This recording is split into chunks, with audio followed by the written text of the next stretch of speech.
This episode is brought to you by State Farm. From your morning podcast to your afternoon playlist, State Farm knows you personalize your entire day, and that's why State Farm helps you personalize your insurance with the State Farm Personal Price Plan. It offers coverage options that help protect what you care about most at an affordable price just for you. Like a good neighbor, State Farm is there. Prices vary by state. Options selected by customer. Availability and eligibility may vary. This episode is brought to you by LifeLock. It's tax season, and we're all a bit tired of numbers. But here's one you need to hear. $16.5 billion. That's how much the IRS flagged for possible identity fraud last year. Now here's a good number. 100 million. That's how many data points LifeLock monitors every second. If your identity is stolen, they'll fix it, guaranteed. Save up to 40% your first year at LifeLock.com/podcast. Terms apply. This podcast contains adult themes and language, and some of the things that we discuss may be disturbing to some listeners. In this podcast, we discuss sexual assault, torture, race, and murder. Listener discretion is advised. Please take care of yourself. Trigger warning, this case includes details regarding self-harm.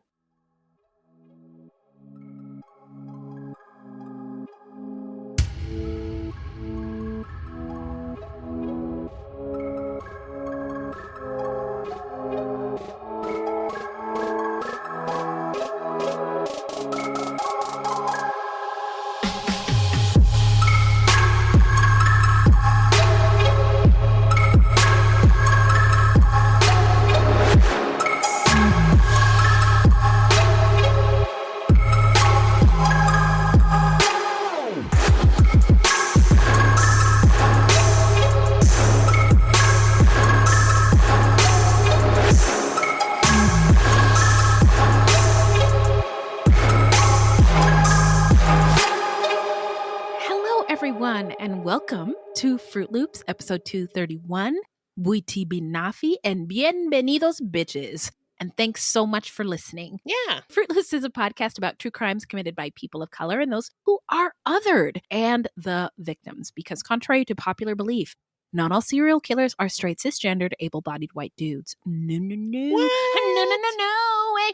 And these crimes rarely get any public attention because the news is... What is it? What is it? What is it? Huh?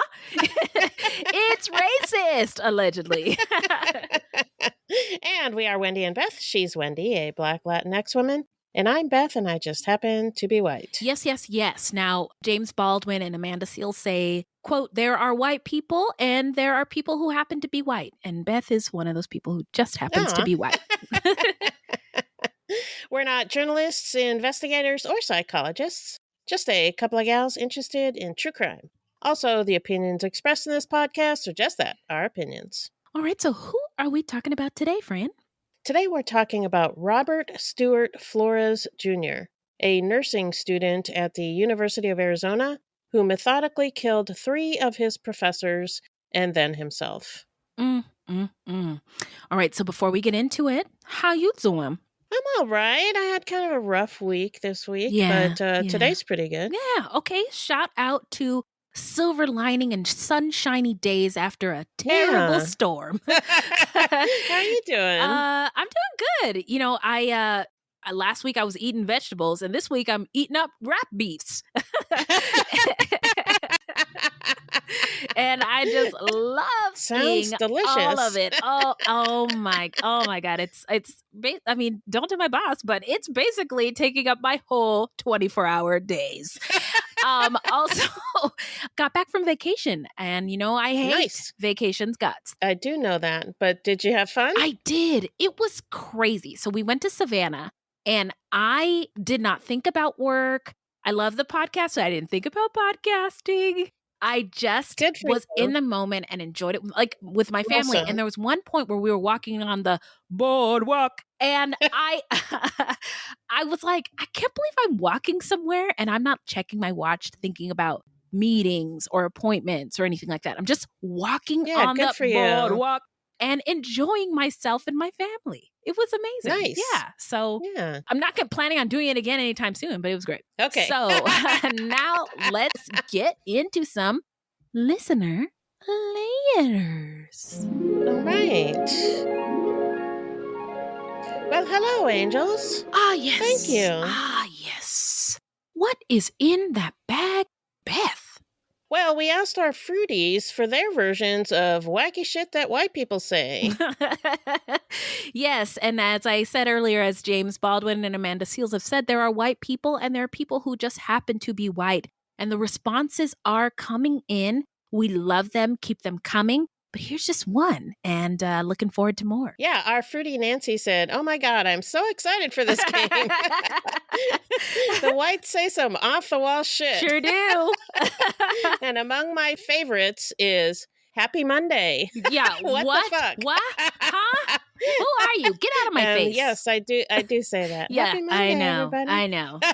And I don't know why people say it, but okay. And the next one is the real kicker is. Oh, that's the best one when they're like, the real kicker is, and then you're not impressed or amused by the story at all. What? Yeah, I admit I say that. No, friend. No. And the next one is, I'm not racist, but. Oh, you stop. No, we don't need to have it anymore. I don't say that. Yeah. Yeah, no. We don't need to hear anything that comes after the but. Yeah. And Nancy said, "Love you guys. Thanks for being heart. Well, Nancy, heart. Thank you for being a fruitie. We Heart, love you. heart. Thank you. Yeah. Hearts to you. Let's get a hip hop air horn for Nancy. Thank you. Yeah, thank you. And also, we got some really cool mentions on Twitter. So thank you to @CosmicLeeDivine, who tweeted, "Love a good podcast clean. What's the name of the podcast you're listening to? I've been needing something new." And then @Books and Thighs tweeted, "Might I recommend my ladies from @Fruitloops Pod?" And Books and Thighs went on to tweet, "Love them so much." Aww. Then @Things Left Unsaid Out Now tweeted, "Oh my God, thanks for this rec. I learned so much in this one episode and laughed at both their ad libs, LOL." And then OJ/Books and Thighs said on Twitter, "I just love the history lessons we get with each episode." And finally, the last tweet from OJ said, "You two are doing amazing." So we just want to say thank you so much to thank you. OJ, Books and Thighs, Things Left Unsaid Out Now, Cosmically Divine. Thank you all so much for kind of lifting up the Fruit Loops name on the Twitterverse, and we just appreciate you so much. Yeah, thank you. Yeah. And if you have any questions or comments, please send them to fruitloospod@gmail.com or leave us a voicemail at 602-935-6294. And we may feature it on a future episode. But if you don't want us to, just let us know and we won't. We have a phone number that is also capable of receiving texts. And when we get those messages, I have a conversation going on right now with a fruitie who wants to share some information, but doesn't want to, be put on blast. And so we got y'all. You can do that. Yes, you can do that. What? You can do that. You can do it. Yes, we can. So let's take a quick break and then we're going to get into the story when we come back.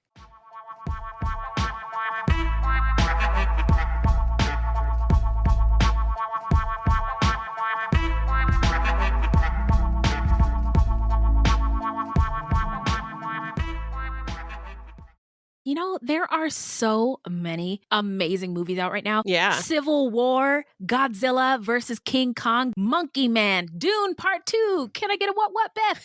Deadpool versus Wolverine is also coming out this summer. Oh, that looks amazing. I know. And Kingdom of Planet of the Apes. I just can't wait. And don't forget Furiosa. Oh, yes. Yeah. So many great movies to see. And the best place to experience them is in the theater. That is the truth. And no lies detected. You can't handle the truth. Now, experience is the best way to put this whole movie thing. I mean, the memorable moments, the getting lost in the stories, the popcorn, the snacks, the drinks, the comfy seats, the company. It is an experience, and a magical one at that. I couldn't agree more. I love going to the movies. Yeah. And there's something so special about movies and seeing a film in the theater. Yeah. It doesn't compare to anything else, really. Yeah. Again, no lies. And listen close, Fruit Loops, because we have an offer from Regal Unlimited that you cannot refuse. We're going to make them an offer that I can't refuse. Regal Cinemas. That's right. Regal Unlimited is an all-you-can-watch movie subscription pass that pays for itself in just 2 visits. Did you say it pays for itself? Oh my gosh, tell me more. Yeah, Tell me more, tell me more.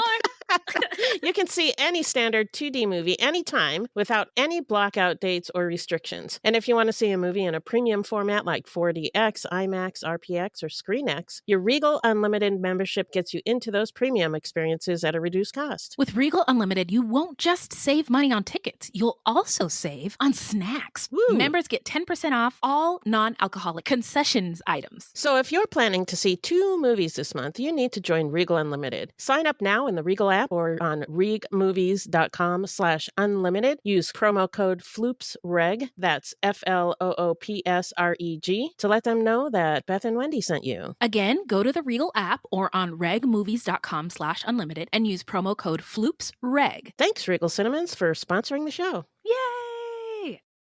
We're back. Remind us, Beth, who is our subject today? Today, our subject is Robert Stewart Flores, Jr., a nursing student at the University of Arizona who killed 3 professors at the school and then himself. So we are moving on to the love and light section where we say rest in power to the victims and love and light to the loved ones and community left behind. The victims are Robin Rogers, who was 50 years old, Barbara Monroe was 45 years old, and Cheryl McGaffick was 44. So now let's get on into the setting. Take us there, Beth. The setting is Tucson, Arizona, which is located in southern Arizona on the ancestral lands of the Tohono O'odham and Hohokam tribes. It is the oldest continuously inhabited settlement in North America, with evidence of Hohokam communities dating back thousands of years. And the Yaqui people have ancestral lands just south of Tucson. I really didn't know that. That's fascinating. So the name Tucson comes from an O'odham village name, which means at the base of the Black Hill. The name refers to Sentinel Peak, which is covered in basalt, a dark-colored rock. After Spain invaded the Americas and established New Spain in the late 1600s, Spanish missionaries and soldiers arrived in the Tucson area and established local landmarks such as the Presidio San Agustín del Tucson and Mission San Javier del Bac. Tucson was founded on August 20th, 1776. The Spanish and indigenous influences are very obvious when you go to Tucson. And I think I love that about Tucson. Yeah. I love Tucson. It's so much better than Phoenix. Pause. Skirt. What are you talking about? I mean, Tucson is a big little town. And if that's your thing, Tucson is great. Yeah. Mm-hmm. It's smaller than Phoenix and it's also more liberal. And it's prettier. Yeah. I will give you that. I think cost of living is less there too. And, there's those things. Yeah. And there's you can see the Mexican and Spanish influence everywhere. Yeah. You don't really see it in Phoenix. Yeah. Phoenix looks like California. It does. Like the architecture. Yeah, I agree. And also, Tucson is a college town. And so that is also, I think, contributes to why it is a lot more liberal politically than Phoenix. Yeah. So when Mexico declared independence from Spain in 1821, Tucson became part of the Mexican state of Sonora. In 1854, the United States purchased Tucson and the surrounding area from Mexico in the Gadsden Purchase. In 1863, President Lincoln created the Arizona Territory and Tucson became its capital. Tucson was incorporated as a city in 1877, making it Arizona's largest city. And I also want to mention, I'm sorry to go on another tangent, but the indigenous people who had been there for thousands of years didn't look at the land as something you own. And all of a sudden, Europeans and Americans come and it's like, whose is that? It's mine now. Yay. And the land wasn't owned by people. The land was the land and the people were supposed to take care of the land and the land took care of the people. And it's as simple as that. So. Yeah. Yep. During what is commonly referred to as the Old West era, which is 1860 to about 1880, Tucson was the battleground for many clashes between cattle ranchers, settlers, miners, and the In Apache February of people. 1862, Confederate Rangers occupied Tucson, Arizona as part of an effort to expand the border of the Confederacy westward. No! and established the Arizona Territory. In May of that year, Union forces marched to Tucson from Fort Breckenridge, and the Confederate forces evacuated Tucson the same day. Bye, bitches. And on May 20th, 1862, a Union force of 2,000 took the city from 10 Tucson militiamen without firing a shot. Wow. Yeah, that's all that was left was 10 wow. militiamen. That's amazing. Wow. Yeah. On March 20th, 1880, the Southern Pacific Railroad arrived in Tucson, Arizona, connecting the city to the rest of the United States. The arrival of the railroad brought new residents, tourists, increased commerce, and when Arizona tax became revenue. a state on Valentine's Day, February 14th, 1912, 4 different flags had flown over Tucson: Spanish, Mexican, United States, and Confederate. Yeah. Doo-doo. Tucson was the largest city in Arizona until 1920, when the population of Phoenix at 29,050 exceeded Tucson's 20,300. So I know. tiny. What is this, a community center? In the 1920s, the Tucson Sunshine Climate Club promoted tourism, selling on Tucson's climate, weather, and Old West attributes. The club coined the Old Pueblo moniker for Tucson and repeated it so often in advertising that the name stuck. Dude ranches, fine hotels, and medical clinics proliferated. And rehab centers. By 1940, the population of Tucson had grown to more than 35,000, about 2/3 Anglo and 1/3 Latinx, mostly of Mexican heritage, proximity and whatnot. Tucson experienced tremendous growth in the 1950s when the population increased from 55,000 in 1950 to almost 213,000 in 1960. Wow. That's an nuts. explosion for sure. Yeah, it really is. The percentage of Anglos in Tucson, which had been increasing for years, peaked near 80%, but then began to decline as the percentage of Latinx folks increased. Today, the population of Tucson is approximately 457,000, and about 45% of the population Tucson is is home to the University of Arizona, aka the U of A, bear down, I guess, which was established as which is such a weird thing. Like, I always think pooping or like delivering a baby, bear down so you can push that Bear motherfucker down. out. And I'm like, why did they say that? Anyway, whatever. You guys do you, boo. So U of A was established as Arizona's first university in 1885. I didn't know that it was the first one. And Arizona's governor and university presidents began discussing the need for a baccalaureate nursing program in the early 1950s. By 1955, Arizona was the only U.S. state without a baccalaureate nursing program. The University of Arizona College of Nursing was established in 1957. The school's first home was a conference room in the Liberal Arts Building. Tucson Medical Center provided the first clinical setting. And I learned while researching this story that there's 2 kinds of classes that the nurses take. One is like just a class, and the other is a clinical class. Get to lay eyes on patients. They actually work with patients. Yeah. That's cool. Yeah. Yeah, it's a really great school. I mean, U of A it's not an Ivy League, but it is a really, really great school. And smarty pants love to brag if they graduated from there.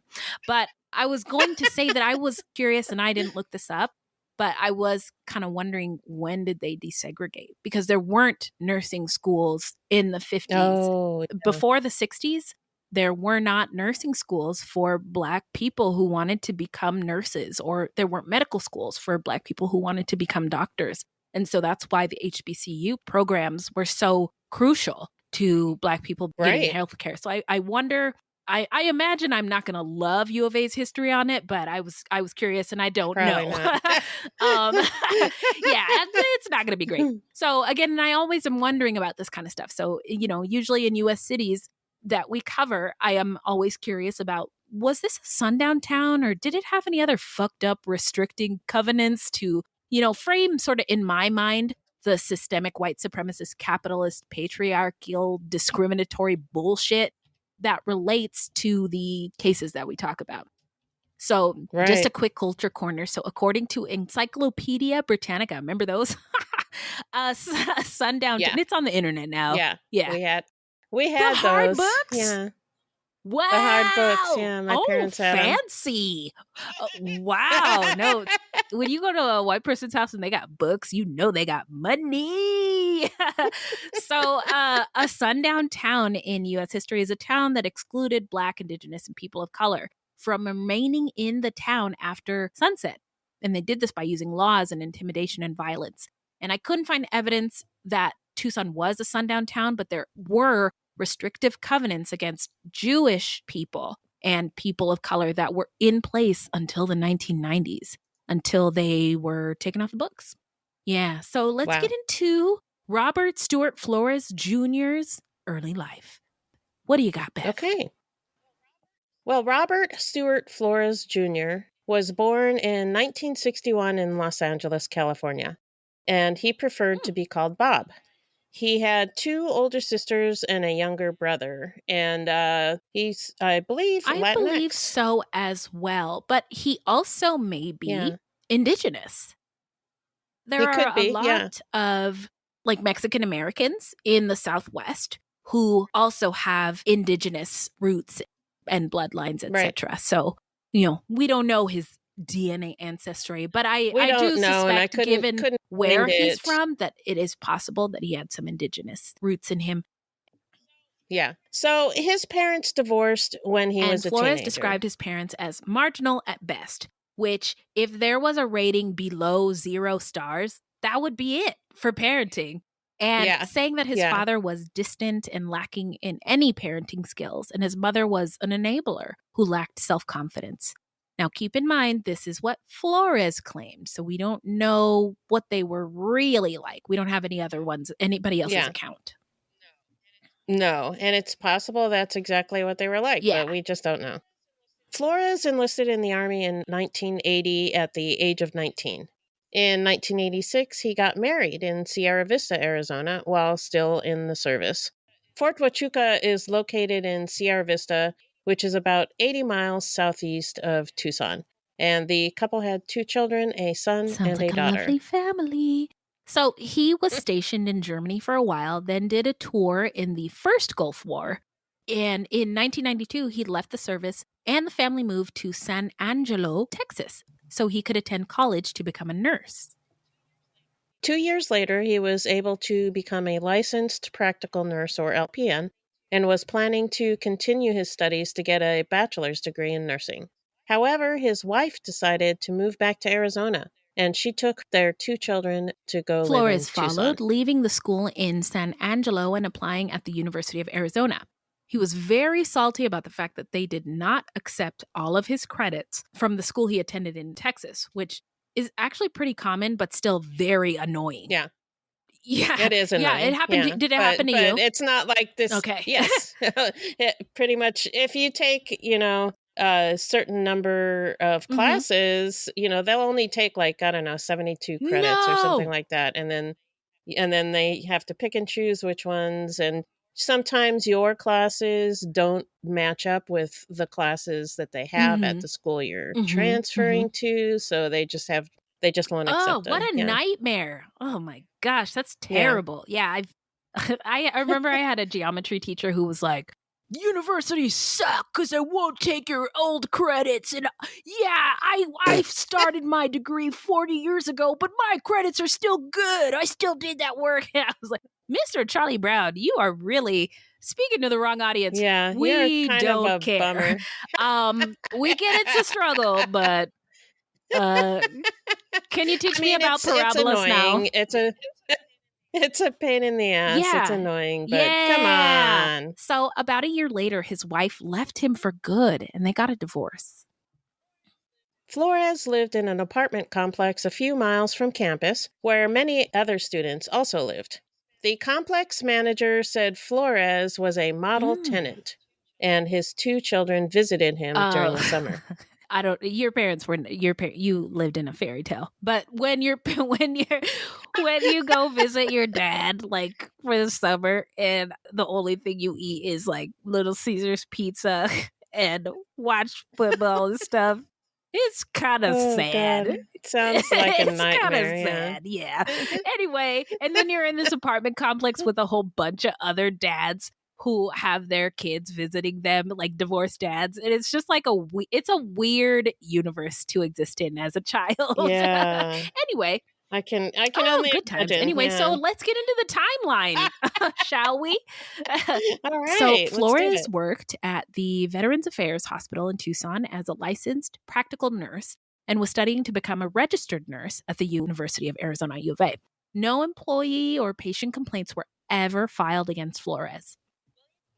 William Gordon, a registered nurse who knew Flores for 3 years and worked with him at the Veterans Hospital, said he saw nothing that would foreshadow violence by Flores. He said, quote, "He was very nice, very intelligent, very well-spoken. I never heard anything violent, period, from this guy," unquote. Gordon did comment that it seemed like Flores was deliberately dragging his feet to delay graduation. He had been an LPN for years, but an RN carries different responsibilities. He had started at the U of A in 1995, and by 2002, 7 years later, he was still a student at the age of 41. Yeah, I got really confused when I was researching the story because they were talking about him being in the second semester, but it was like years later. Yeah, and college is expensive. And so if you're an adult and putting Yeah. yourself through school, then yeah, you might, if you run out of money, then you have to stop until you get more money. Yeah, taking classes at a time, I'm sure. Yeah. So while some of his neighbors described Flores as pleasant, some of his fellow students felt that he was strange and recalled that he bragged about having a concealed weapons permit. A fellow nursing student said that he came across as aggressive and mean and seemed to have a lot of anger issues.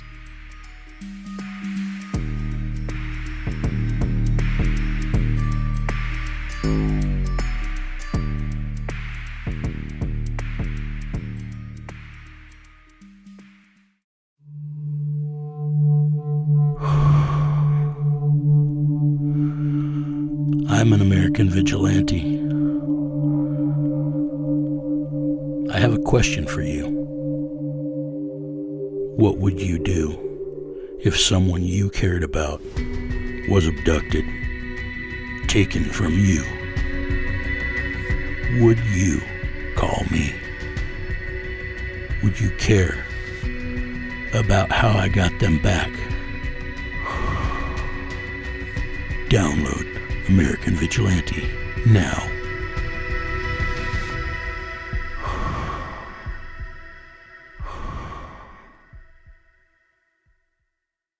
The truth about the Haditha massacre has been covered up, but not anymore. I know you know what happened. They went into houses and killed women and children. What are you thinking? What a mess.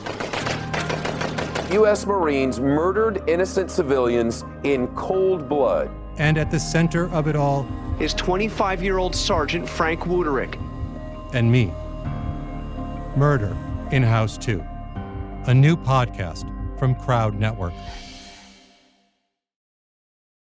Another student said that Flores was considered a loner by classmates, and he was often rebuked for being disrespectful. Quote, "Bob was weird. No one liked him. He was always mouthy. He said weird things in class all the time," unquote. I've had other students in classes like that. Yeah, we all know somebody like that, but Yeah. they don't usually turn out to be this tragic in the end. Yeah. No. Yeah. Flores indicated that he believed his relationship with the College of Nursing faculty was contentious from the very beginning. He felt slighted when the College of Nursing would not give him transfer credit for nursing classes he had completed in his practical nursing So program. the beef is simmering in the skillet. Yes. So Flores also Yes. suggested that faculty viewed registered nurses who held associate degrees as not being quote unquote professional, and that they viewed LPNs as not being quote unquote real nurses. He also felt that he was discriminated against for being an older male and that younger white women received preferential treatment.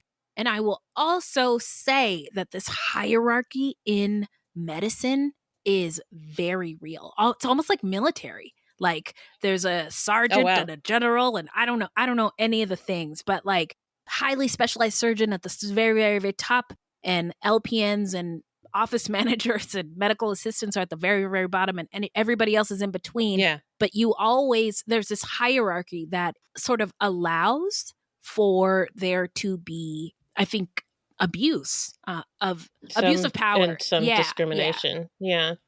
The U of A had documented interactions with Flores dating back to November of 1995. One staff member wrote that she had a conversation with Flores where he appeared to be under extreme stress from his marriage, family, full-time job, and full course load, and he spoke of killing himself. A clinical professor at the College of Nursing later said, it was common knowledge among the faculty that Flores was depressed. But he refused counseling because he said it would be reported to the state nursing board. And that's true. And that was a big problem during the pandemic when there were clinicians, nurses, doctors who were really struggling with what we were all dealing with, but in a different way, a more in a profound way. If you go to counseling, you have to report it to your board. Nursing board, doctor board, medical board, osteopath board. There's so many fucking boards. Is there a podcast board? I don't think so.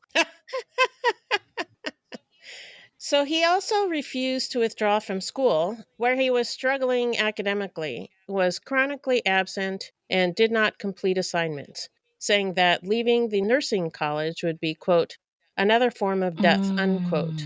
The faculty member wrote that he appeared to be, quote, clearly on the edge, like his unquote. entire identity was tied to this school and this program, and if he didn't have it anymore, might have felt like a death to him. Yeah. A fellow student said Flores seemed to enjoy calling attention to himself by asking inappropriate questions and challenging instructors. In the fall of 2000, a student emailed their geography professor to complain about Flores's demeanor and behavior in class. In April of 2001, 2 professors from the College of Nursing filed a report to the University of Arizona Police Department concerning Flores. The report stated that Flores had thought about, quote, unquote, ending it all, and that he might try to, quote, put something under the college, unquote. And I'm not sure what putting something under the college means, but there were reports that he made bomb threats, and that might be what this means and where that came from. By the way, did you watch interviews or news videos of the aftermath? It's just, U of A is a big ass campus. And, what does that mean? I can't even begin to imagine how a university would manage a threat like that, because the college is so big. Right. But they got the stuff. They got the resources. They can figure it out. It's just, in my mind, how? Anyway, UAPD attempted to call Flores about the report at the time, but could not reach him. Police did not follow up because they said the professors told them that they just wanted the case on record and that they would just continue monitoring Flores. During Flores' second semester, he failed a pediatric nursing class taught by Assistant Professor Robin Rogers. Professor Rogers was married and had 2 children, a son and a daughter. She had served in the Air Force, where she attained the rank of lieutenant colonel and became a pediatric nurse practitioner. After retiring from the Air Force, she took the position at the U of A, where she had been a faculty member for 6 years. Flores had to retake the pediatric nursing class. Professor Rogers told friends and family that she had fears about Flores when he failed her class. In March of 2002, a student encounter form filled out by clinical associate professor Cheryl McGaffick stated that Flores was disrespectful to several students in class, would not listen, walked out of group activities, interrupted others when they were talking, and was very confrontational. Professor McGaffick was an ethics teacher who studied the relationship between health and spirituality in seriously ill patients. She taught a class on ethics and death and dying, and was also a volunteer chaplain at University Medical Center, where she helped comfort seriously ill patients and their families. She was born in and lived most of her life in Arizona, with brief sojourns in upstate New York and Boston, Massachusetts. She earned both a BSN and a PhD, wow, fancy smart lady, in nursing at the University of Arizona. Her doctoral thesis was based on the spiritual aspects of death and dying. What a glorious topic to explore and be an expert in. That's amazing. And this was to become her primary career focus. According to her obituary, quote, She embraced the most hopeless and desperate patients, as evidenced by her work in oncology in the ICU with AIDS patients and as a volunteer chaplain, unquote. Really doing the Lord's work over there. And Professor McGaffick told her husband that Flores was arrogant and intimidating and often made rude interruptions during class. In emails that Professor McGaffick sent to the Assistant Dean of Student Affairs for the College of Nursing, she pushed college administrators to allow Flores to withdraw from her ethics and ethical decision-making in healthcare class. The administration had previously refused Flores's request to be withdrawn from McGaffick's class because it was after the drop deadline. They can make exceptions. They could have made an exception. Yeah. McGaffick stated she was, quote, not a big fan of this student, unquote, and, quote, the other issue, which is more serious and is a heads up for you, is that this student has significant behavioral problems, unquote. McGaffick told Flores that his behavior was unacceptable, to which he replied, quote, I'm doing better than I used to. In the past, I would have bashed someone's head against a curb, unquote. American History X style? Yikes. Yeah. So the documents and correspondence on Flores revealed that the professors did everything that they could to help Flores. The problem was that no one could have forced Flores to go to counseling or to help himself. But he's in this institution with so many other people. I don't know. What do you do? Yeah. Well, you can't make somebody get help that doesn't want to get help. Yeah, that's true.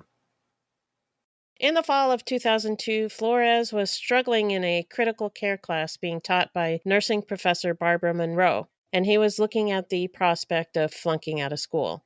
Professor Monroe had joined the U of A College of Nursing faculty only a year prior and was said to have had a passion for nursing and a gift for being a mentor. I admire people like that. I'm not like that. Yeah. Anyway, Professor Monroe stated in class progress reports that Flores was routinely criticized for unsafe clinical practice. He was unprepared for his clinicals and missed scheduled meetings. He was failing her course.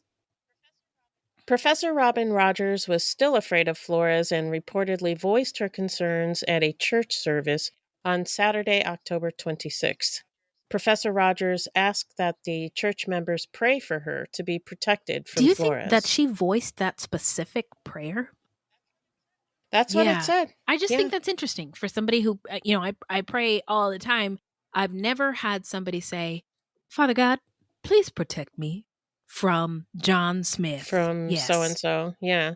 Well, never been in that situation, that's true. I guess. At about 8:30 a.m. on Monday, October 28th, 2002, Flores entered the College of Nursing at the University of Arizona armed with 3 pistols, 2 revolvers, and between 200 and 250 rounds of ammunition. First, he entered the second-floor office of Assistant Professor Robin Rogers and shot her multiple times, killing her. Flores then moved up to the 4th floor, where his critical care class was 40 minutes into an exam. His backpack was slung over his shoulder, and a gun was in his hand and aimed at Assistant Professor Cheryl McGaffick. Some of the professors and students in the College of Nursing were wearing Halloween costumes. One of the students later said, quote, when I saw him at first, I thought it was some kind of joke, unquote. Oh my gosh, I hadn't thought about the fact that it's so close to Halloween. Halloween, yikes. Yeah. Oh my God. Yeah. Professor McGaffick, who had been sitting at a desk near the front of the classroom, stood up. Flores then called out, quote, Cheryl McGaffick, I'm going to give you a lesson in spirituality, unquote. He then shot her twice in the chest from about 5 feet away.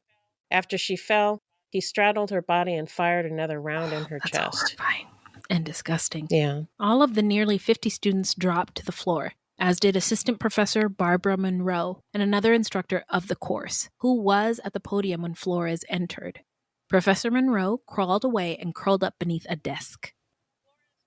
Flores moved over to Professor Monroe and asked her if she remembered the last thing she said to him. She replied no.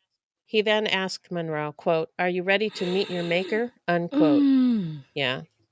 She responded yes, and he shot her multiple times. Oh my God. After a pause, Flores called out for 2 of his friends, who he called Jules and Lisa, to stand up and leave. Flores then told the remaining students to, quote, get the hell out, unquote. It was later speculated that Flores may have been planning to shoot more people, but changed his mind at the last minute. Once the classroom cleared, Flores killed himself. All right, let's move on to the investigation. So at 8:37 a.m., someone in an adjacent classroom called 911. By 8:46 a.m., 33 Tucson police officers who happened to have been training at a nearby park had arrived at the scene along with university police.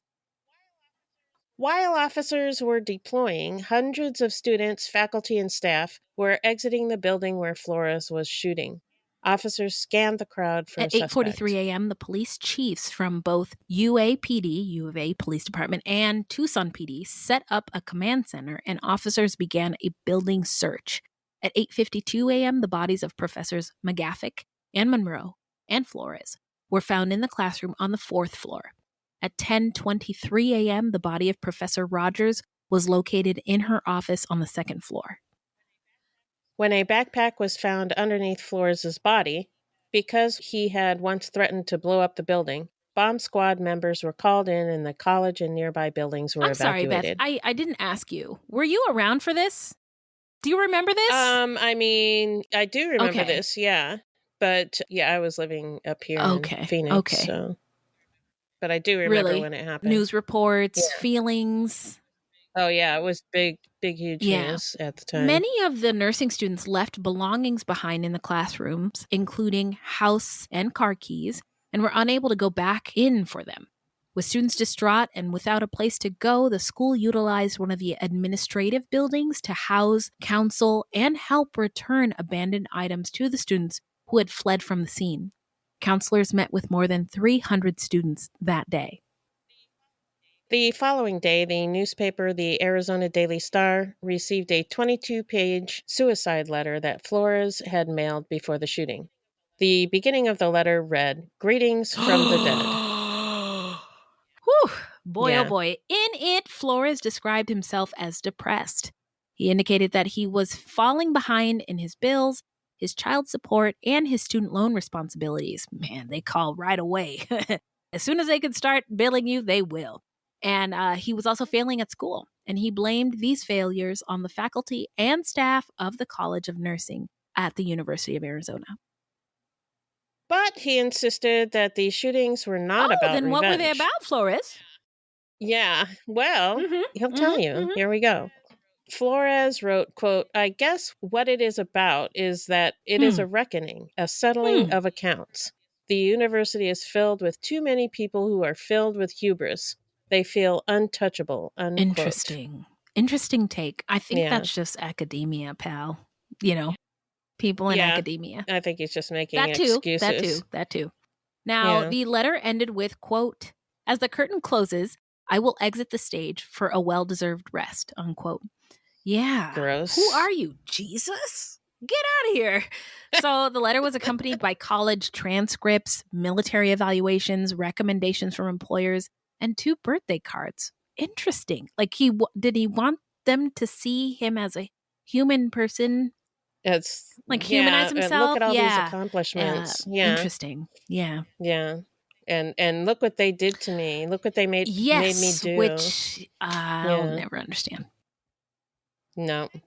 Psychiatrist Jose Santiago, chief medical officer of the Carondelet Health Network in Tucson, said the letter was a massive attempt to justify what he did, and that it's typical of somebody who is, quote, "very self-centered and feels imperfections are found in the rest of the world and not in him." Okay, raise your hand if you know somebody like this. So let's get into where are they now? I'll tell you. The 3 women who lost their lives are memorialized on the U of A campus at the Women's Plaza of Honor, where a freestanding bench resides in the honor for their service at the U of A, and where annual candlelight vigils were held by the College of Nursing.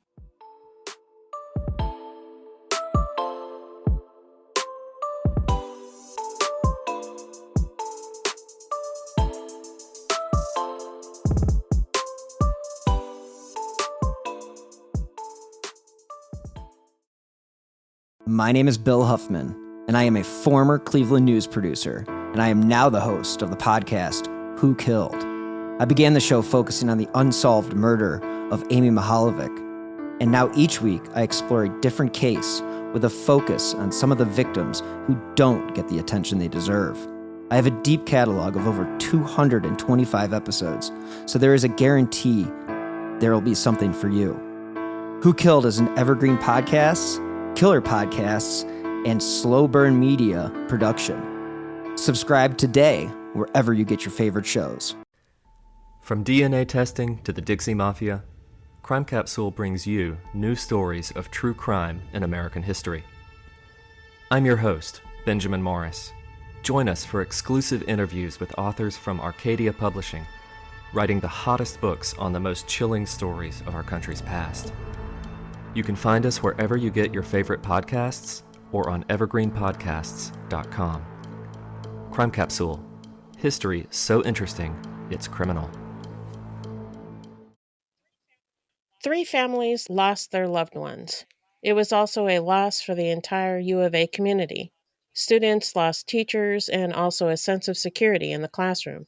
The students who witnessed the tragedy required I don't know if counseling. I would have appreciated the community sentiment if I had not seen the videos as part of my research for this case, but the whole student body was really shaken up. Have you ever been in school when somebody dies? Like when a classmate or a professor dies? Do you have that experience? Not that I can remember. Yeah. No. But I can imagine, so there's the university and then colleges within the university. And sometimes the colleges are pretty small. I don't know how big the nursing college was, but my college, I got my degree in art and my college was pretty small. And so you knew almost everybody and your professors, you would chat with your professors and it's a community. Very pretty tight-knit community. Yeah. So to have 3 professors killed, I can only imagine how devastating that would I agree. be. So then U of A President Peter Lickens recalled a sense of extreme worry throughout the campus. The shooting occurred just a year after the September 11th attacks. Yeah. Oh, wow. The U of A released 331 pages dating back to 1995 that documented the nursing faculty's interactions with Flores.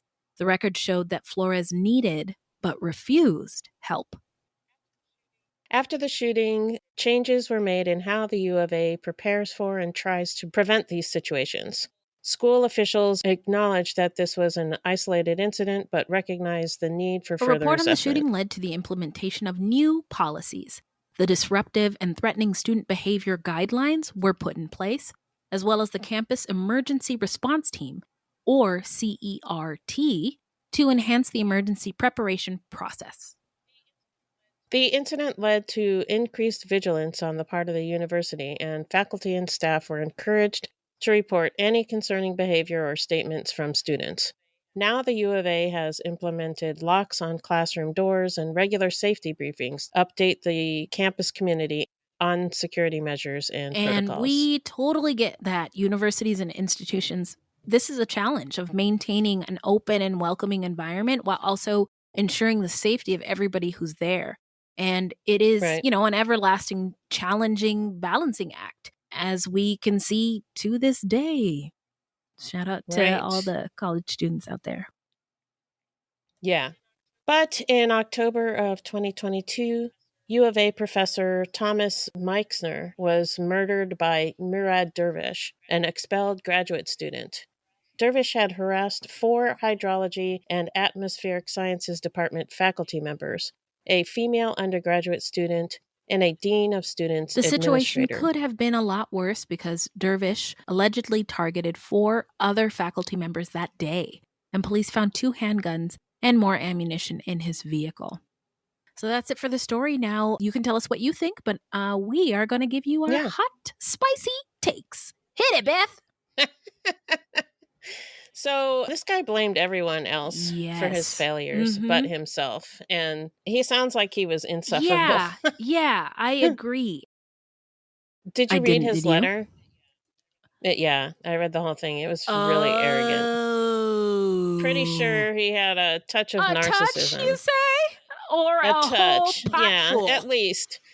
at least a touch of narcissism. God's like making people. He's like, I'm gonna give you a touch of narcissism. You a touch of you get a touch of spice narcissism and a touch of kindness, and then he gets a whole tub and a whole keg of arrogance. Yeah.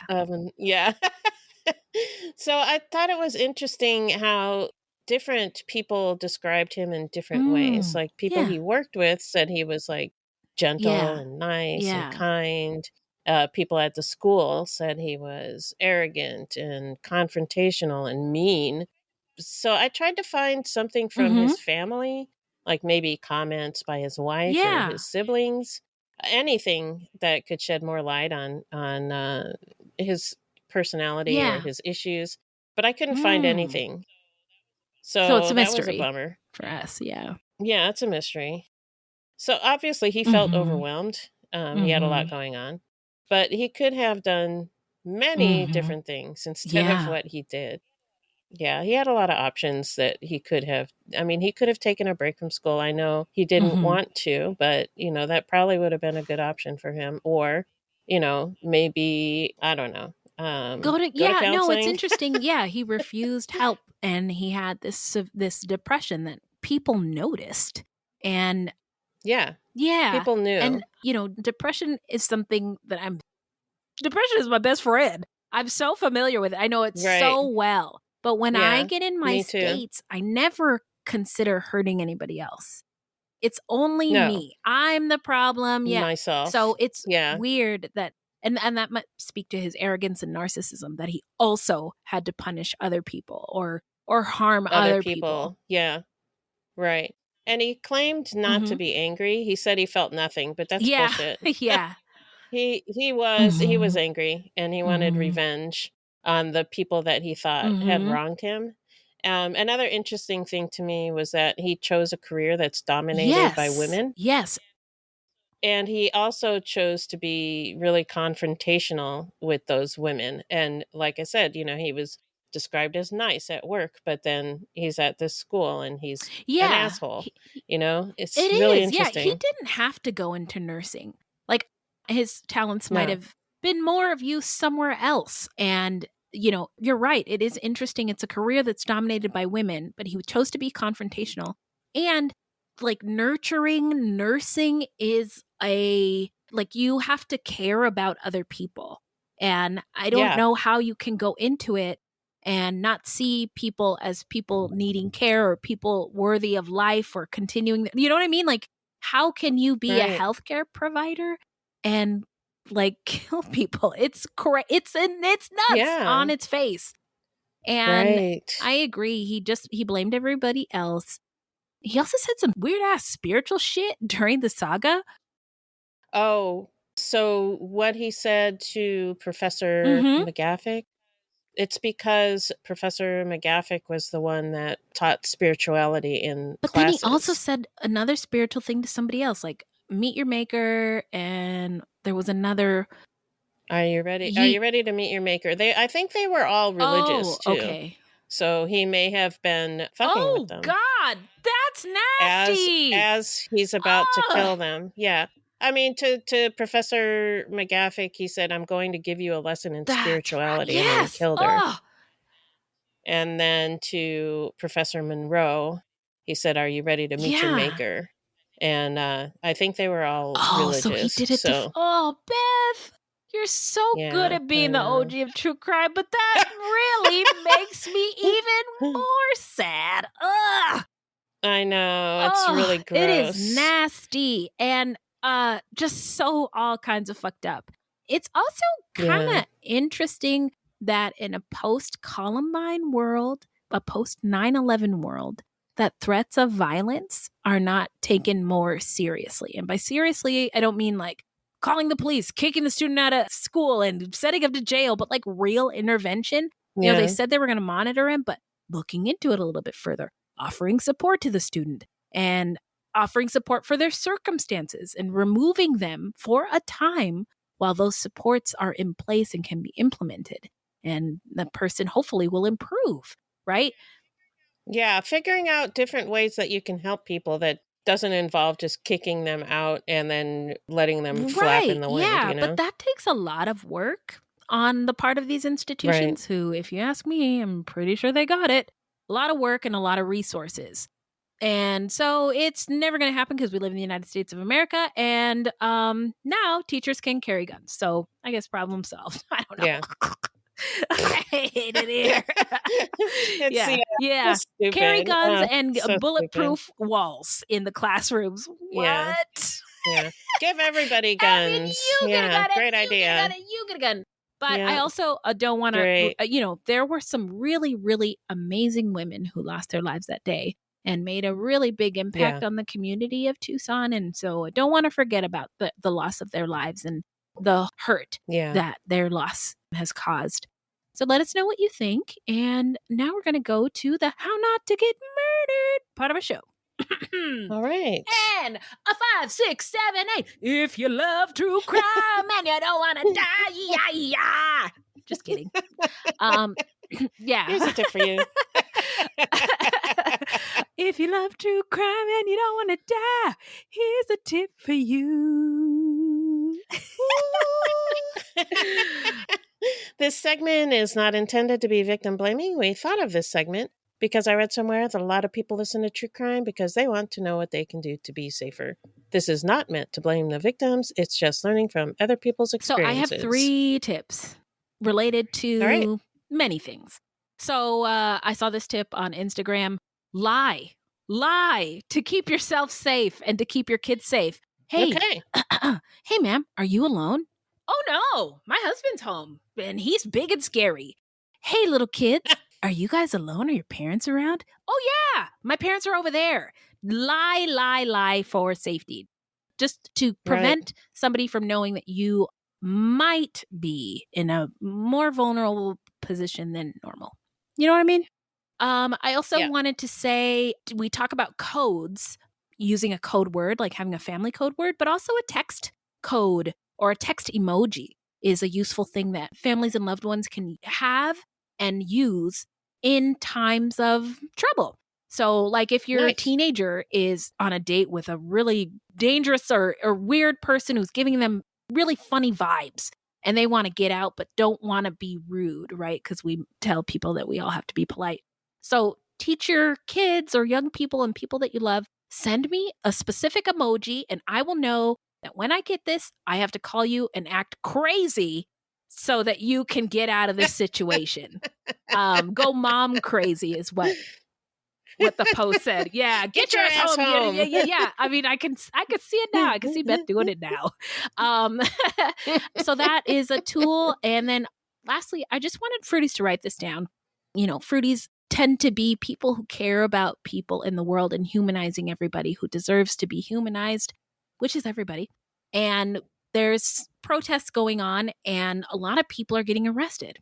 And I wanted to share this telephone number, the National Lawyers Guild telephone number. It is 614-654-6477. So if you are joining the young people who are trying to change their world, like David Bowie, or fight for peace or protesting, or you have a loved one who is going to be joining these causes, make sure you tell them to write this telephone number down and plan before they go. So I just wanted to share that. And then there's also, if you are going to go to these protests or you know somebody who's going to go to these protests, set a time that you plan to be back and check in with your loved ones. And if the loved ones don't hear from you, they need to know who to contact to try to bail you out of jail. And there's many resources, but one I found is at just.614 on Instagram. And they're providing bail support and giving people resources on how to get bailed out of jail after being arrested at one of these protests. Yeah. Nice. So just real quick, lie for safety. If you feel unsafe, use text emojis to get yourself out of it and have your loved ones call and go crazy. So you have to say, I gotta go, my mom's crazy. And also write down the National Lawyers Guild phone number, 614-654-6477. And if you need bail support and you're participating in any of the protests for peace, go to at just.614 on Instagram. Anything else? Okay. All right, now we are moving on to the shout out portion of our show where we shout out any content by people of color or about people of color or by anyone marginalized or about marginalized folks or any true crime goodies. I just got a couple of things. The Jinx is back. Season have you been watching it? Oh my God. I haven't. No. Yeah. That guy's so gross. But it is so wacky that he just got away with it for so long. And at the last minute, he was like, of course I killed them all. Anyway, so the Jinx season 2 is back because he made that confession. And now HBO is running a whole... Well, he went on trial. He's dead now. Yeah. But it is fascinating. I'm learning about his friends and the manipulation he was really, really good at doing and convincing people, to be loyal to him, et cetera, et cetera. What a creep. And then also, We're Here is back on Max. It's about drag queens traveling across the country to support, educate, encourage, and slay for and with LGBTQ plus folks and their communities and the world. And also, that's it. That's it for now. Yeah. Go ahead. What do you got? Okay. All right. Well, I don't really have much today, so I'm just going to shout out to Brittney Griner's interview on 2020. Have you watched it yet? I haven't watched it, but I know she has a book out. I know she's speaking about, I've seen stuff on Instagram that what she experienced in Russia was horrifying. Yeah. Horrific, yeah. She talks about, what happened, how she was arrested, what her experience in jail was like. She also talked about what it's like being a woman of her size and just all kinds of different stuff. So it was really good. I love Brittney Griner, and I don't know if she's still playing in Phoenix, but I just liked watching her move throughout the world. Not a perfect person, flawed like all of us, but very interesting stuff. So definitely we'll check that out. I'm going to recap all the shout outs. Here we go. The Jinx on Max. The Jinx Part 2 on Max. Also, We're Here, Season 4, also on Max.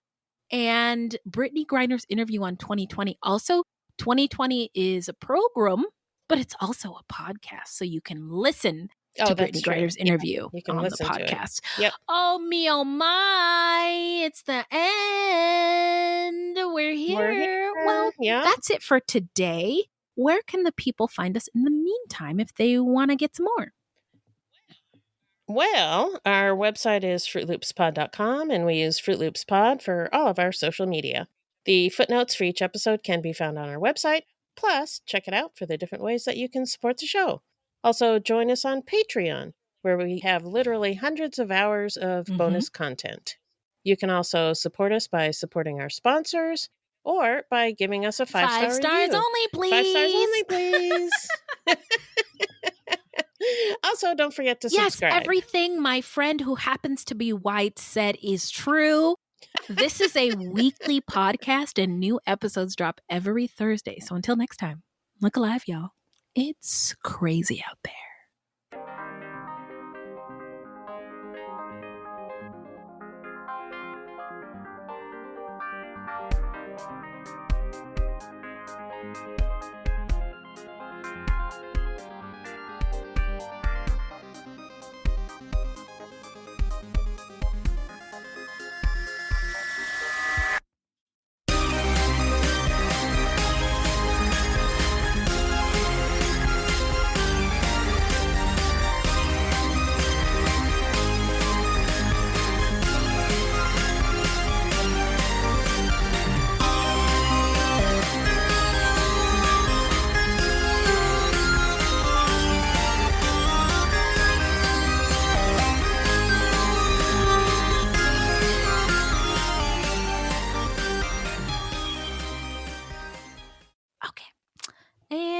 We go. The week kicked my ass, and now I don't know what day it is.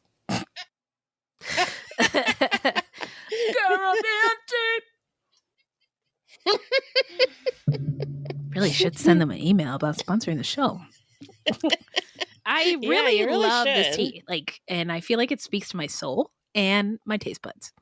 hang on, I have to adjust my screen. Sorry, I'm ruining the show.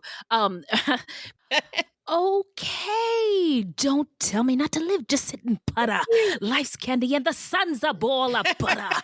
Don't hang around the clouds or rain on my parade. That's the only housekeeping item I have is that I love Barbra Streisand. So, I got invited to a yacht party. Yeah. Oh my God, a yacht party. Ooh, I know, it's it's crazy, but it's for like the whole family. So nice. I have an RSVP. I think you should go to a yacht party. I mean, all I want is snacks. And that's not my line. And if you have any questions, I lost the perp's name. Confederate. Yeah. Doo-doo. Tucson was basalt. Fort Huachuca? Yep. Huachuca? Bachelorette. I don't think so. Okay, baccalaureate. Okay, go ahead. Are you sure?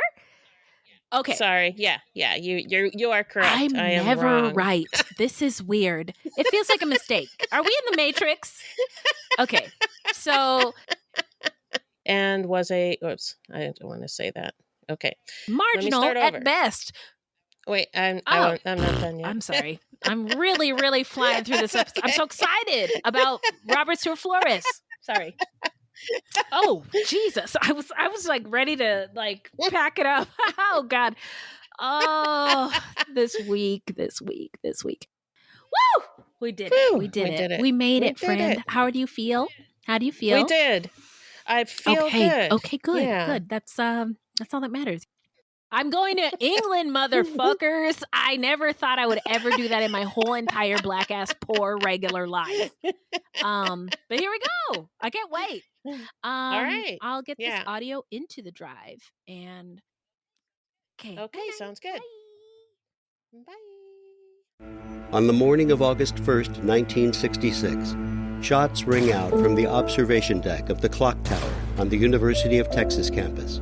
It marks the infamous beginning of the modern era of mass shootings in America.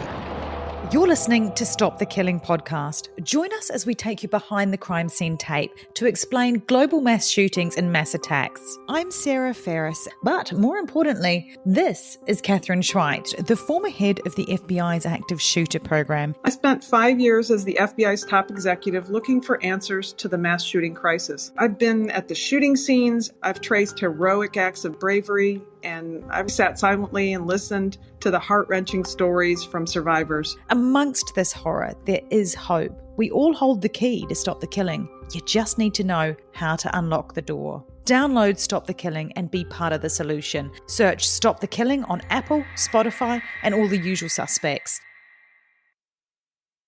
3 a.m., the comedy horror podcast that holds weekly gatherings around the campfire. Let me tell you what you're going to get. You're going to hear stories about demonic possessions, prison stabbings, skinwalkers, glitches in the Matrix, cult leaders, missing 411, night marchers, Operation Paperclip, Mesopotamian devil worship, and so many monsters it'll give Kanye West a runaway for his money. Pop and meme culture also aren't off topic. A camp where laughs and scares are constantly competing for first place. We're just a group of friends, trying to bust each other's balls, find the best stories, and expand the circle in the process. 3 a.m., the comedy horror podcast not for the faint or fragile of heart. Let's go.